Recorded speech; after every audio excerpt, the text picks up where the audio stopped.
Hey guys, Pro1701 here, and today we are going to be talking about An Unearthly Child, the very first Doctor Who story. This is the first time I've watched it in a while. The last time I saw it was around 2008, and it was a friend of mine's copy. He'd ripped off a computer and burned to a disc, so it wasn't the best quality. So it was really nice to be able to watch just an actual DVD copy of it, since I did get the beginning set in recently.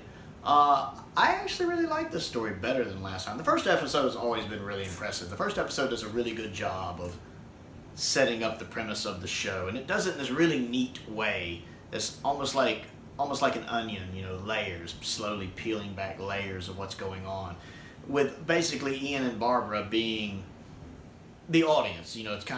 We're kind of seeing things from their point of view. We're kind of learning what's going on as they're learning what's going on. We really are. They're the passengers. We're kind of their eyes and ears to this.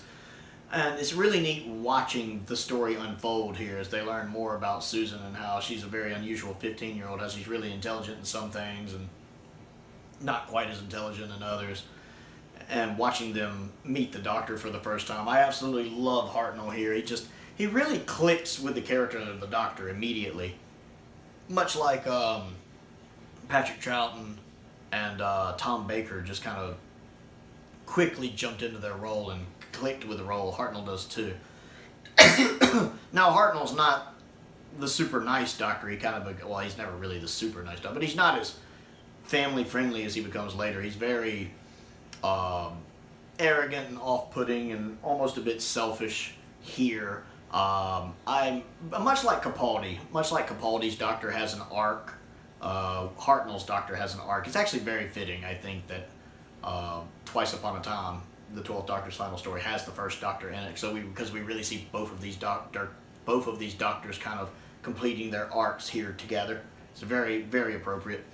But it's kind of like, I think there's a lot of fans out there, especially of the modern show. They go back and try to watch Hartnell, and so they'll watch naturally An Unearthly Child and the Daleks, and then they see Hartnell as this kind of grumpy, unfeeling character, and they're like, Hartnell sucks, and they write him off. And it's a mistake, because Hartnell really does get better as his tenure goes on. He softens up and becomes more caring. Much like Capaldi does. It would be like watching Deep Breath and Into the Dalek and going, he's no David Tennant or Matt Smith, and writing him off, where his character really does grow over the course of his run. But it really is neat seeing this version of the first Doctor, and Hartnell just nails it from the get-go. I love the fact the very first time I see him, he's wearing a scarf. I'd forgotten that. It's nice to me. I love the conversation in the junkyard between Ian, Barbara, and the Doctor when he's just, yes, I don't know what you're talking about. I didn't see a girl come in here. No. Yes, go check with the police. I absolutely love that. And then I love seeing the interior of the TARDIS for the first time. It really is breathtaking. It's such a nice console design. I do love the TARDIS design, the console room.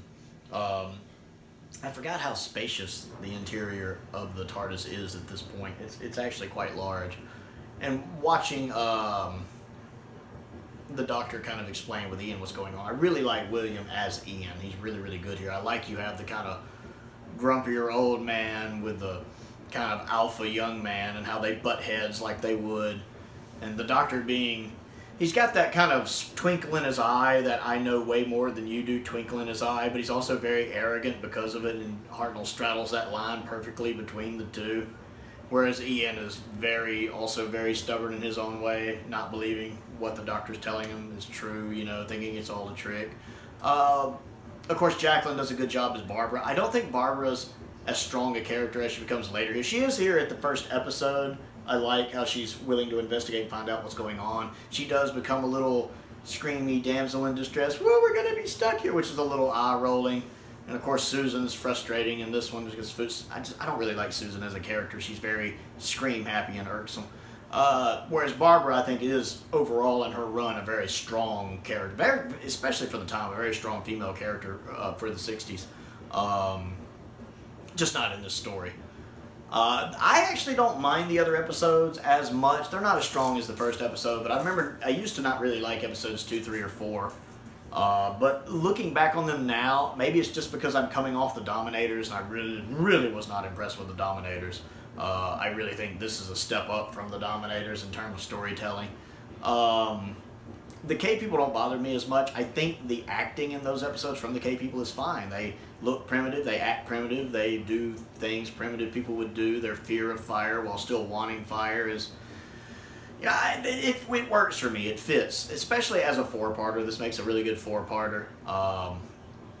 Yeah, I actually enjoyed episodes 2, 3, and 4. I mean, it is a little repetitive with them getting captured, kind of getting away, kind of getting captured, them getting away.